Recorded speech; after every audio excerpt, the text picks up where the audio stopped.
Hello everyone, this is प्रतीक राय। आज हम आज की वीडियो में हम सेक्शन नंबर 35 को देखेंगे। चैप्टर नंबर 3 का है। काफी ज्यादा इंपोर्टेंट है, प्री के पॉइंट ऑफ व्यू से इंपोर्टेंट है, जुडिशरी की पॉइंट ऑफ व्यू से। तो इसमें कई सारे ऐसे प्रोविजन दिए गए हैं जिसमें पुलिस बिना वारंट के गिरफ्तार करती है। तो कब कर सकती है, इस सेक्शन में आपको देखो। हथकड़ी कब लगाई जाएगी, 43 में मिला है। 43 में आप क्लॉज पढ़ेंगे, लेकिन 35 में ये पढ़ेंगे आप कि पुलिस बिना वारंट के कब गिरफ्तार कर सकती है। तो इसमें दिए काफी ज्यादा इंपोर्टेंट। इसमें total first, second, third, fourth, six, seven, तो टोटल 7 ग्राउंड दिए गए। सेवनों से ही यूटी आ सकता है। 7 के 7 इंपोर्टेंट अवधारणाएं हैं इसमें। तो सेक्शन 35 को आप स्टार्ट करते हैं, समय ना खराब करते हुए जल्दी स्टार्ट करते हैं। सबसे पहला क्लॉज दिया गया है कि कोई पुलिस अधिकारी मजिस्ट्रेट के आदेश के बिना, वारंट के बिना किसी ऐसे व्यक्ति को गिरफ्तार कर सकता है। गिरफ्तार कर सकता है कब?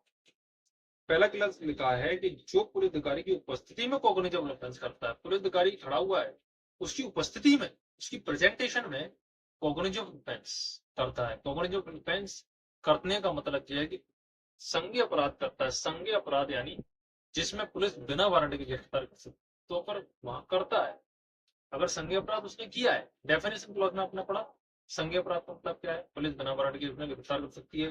प्रथम अनुसूची में जिसे संज्ञेय बताया गया वो संज्ञेय अपराध, तो उसने किया, तो पुलिस बिना वारंट के उसको गिरफ्तार कर लेगी। ठीक है। दूसरा क्लॉज कह रहा है कि जिसके विरुद्ध इस बारे में उचित परिवाद किया जा चुका है, उसने सूचना प्राप्त हो चुकी है, तो जो संदेह विद्यमान है उसने कारावास जिसकी अवधि 7 वर्ष से कम की हो सकेगी या जिससे 7 वर्ष तक की हो सकेगी, चाहे वह जुर्माना रहित हो सहित हो, के बिना दंडनीय संज्ञेय अपराध किया है, यदि निम्न की शर्त पूरी की जाती है। उसने 7 वर्ष से कम या 7 वर्ष से जा मतलब 7 वर्ष तक का कोई ऐसा ऑफेंस किया है जिसमें संदेह विद्यमान है, विश्वसनीय सूचना है कि हाँ ये यार इस ये एक संज्ञेय संज्ञेय अपराध है।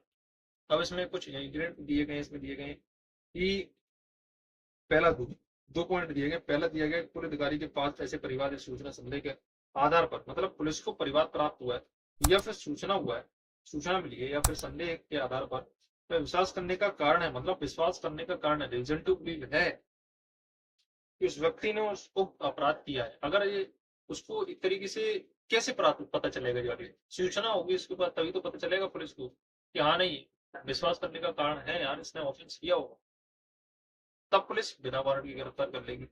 उसके बाद दूसरा क्लॉज लिखा है कि पुलिस अधिकारी यह समाधान हो जाता है कि ऐसी गिरफ्तारी ऐसे व्यक्ति को कोई अपराध के करने से रोकने के लिए, अपराध के समुचित अन्वेषण के लिए, ऐसे व्यक्ति को अपराध के साक्ष्य को गायब करने या छेड़छाड़ करने से रोकने के लिए, मतलब मेन पॉइंट यही बनता है कि साक्ष्य के साथ छेड़छाड़ कर सकता है वो। समुचित अन्वेषण करने के लिए, किसी व्यक्ति को अपराध करने के अन्वेषण करने के लिए उस व्यक्ति की गिरफ्तारी, उसको अपराध को रोकने के लिए उसकी गिरफ्तारी।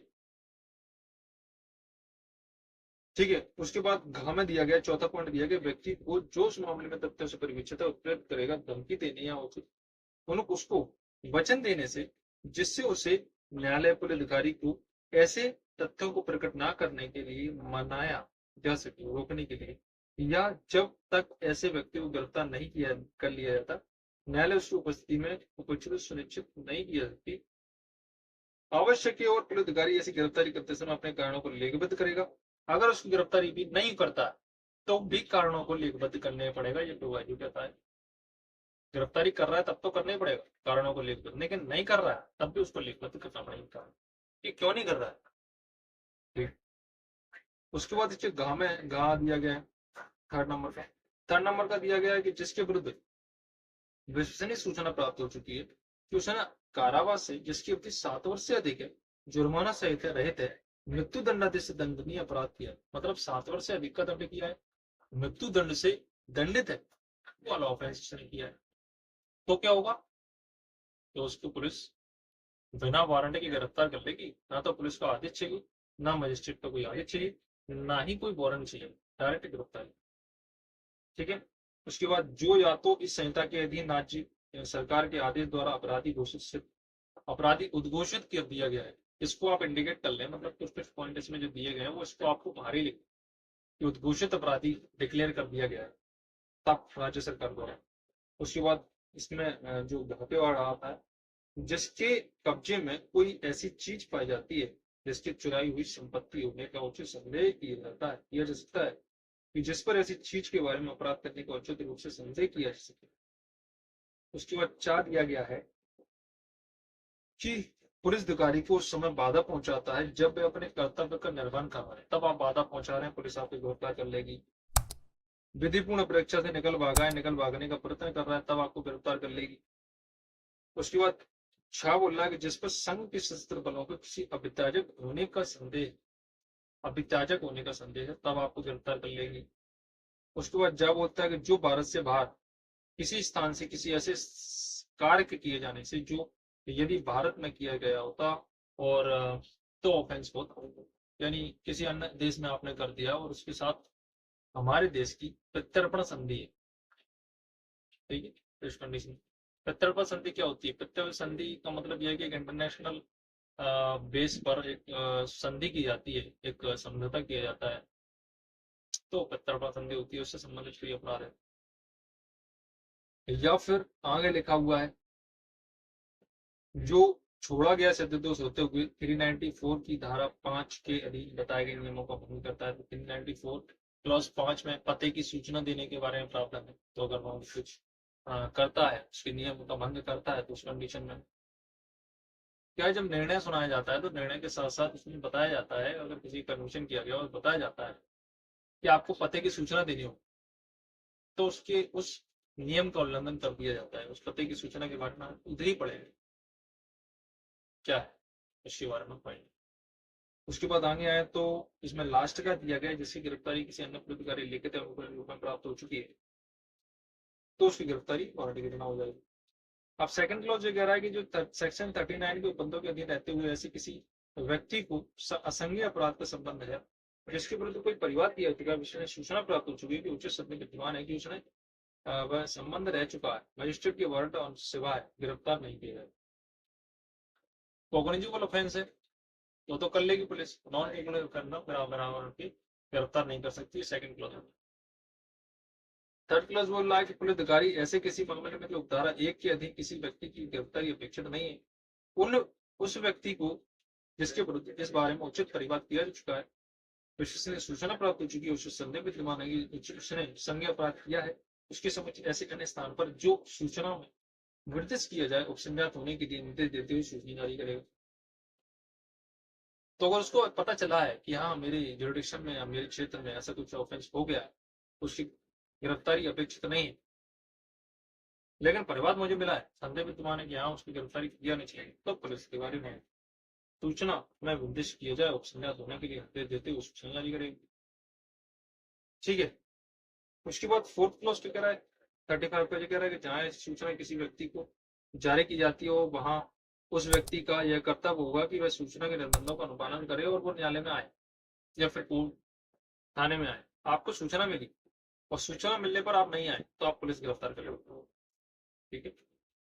उसके बाद फिफ्थ क्लॉज कह रहा है कि जहां ऐसा व्यक्ति सूचना का अनुपालन करता रहता है, वहां उसे सूचना निर्दिष्ट अपराध के संबंध में तब तक गिरफ्तार नहीं किया जाएगा, लेकिन जाने वाले कारणों से पुलिस अधिकारी की राय ना हो गिरफ्तार कर लेना चाहिए, तो उसको गिरफ्तार नहीं।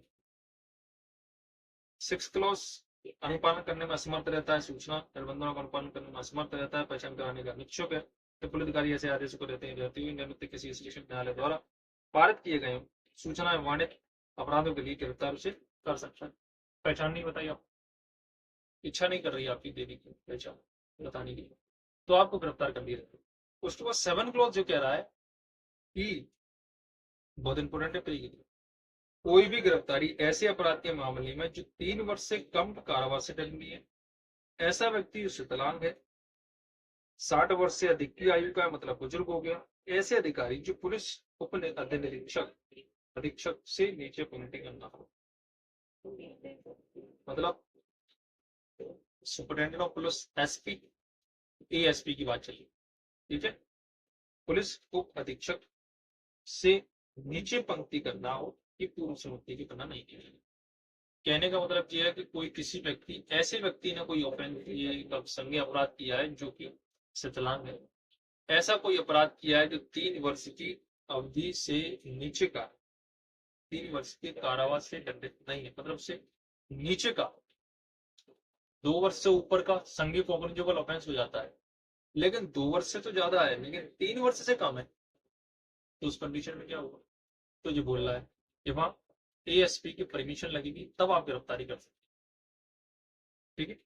उसके बाद बोल रहा है कि ऐसा व्यक्ति जो शिथिलांग है, 60 वर्ष से अधिक की आयु, शिथिलांग है मतलब कुछ बीमारी वगैरह है, उसको चल नहीं सकता या फिर देख नहीं सकता किसी प्रकार से, तो वो सब चीजें होती है इसमें। तो 7 वर्ष से अधिक का है, बुजुर्ग हो गया तो चलने फिरने में थोड़ा सा असमर्थ, तो उसके कंडीशन बात चल रही है, तो वहाँ एएसपी की पूर्व संबंधी के बिना पुलिस गिरफ्तार नहीं कर सकती। ये था सेक्शन 35, काफी ज्यादा इंपोर्टेंट है, आपको देखना चाहिए इस प्रोविजन को, प्री के लिए भी, जुडिशरी के लिए, मेंस के लिए, और कई सारे एडीपी के और सरकारी वकील के एग्जाम होते हैं, तो इसमें भी काफी ज्यादा इंपोर्टेंट है। अगर यह वीडियो आपको पसंद आती है, इस वीडियो को आप लाइक करें, अपने दोस्तों के साथ शेयर करें, और अगली वीडियो में मिलते हैं। Thanks for listening.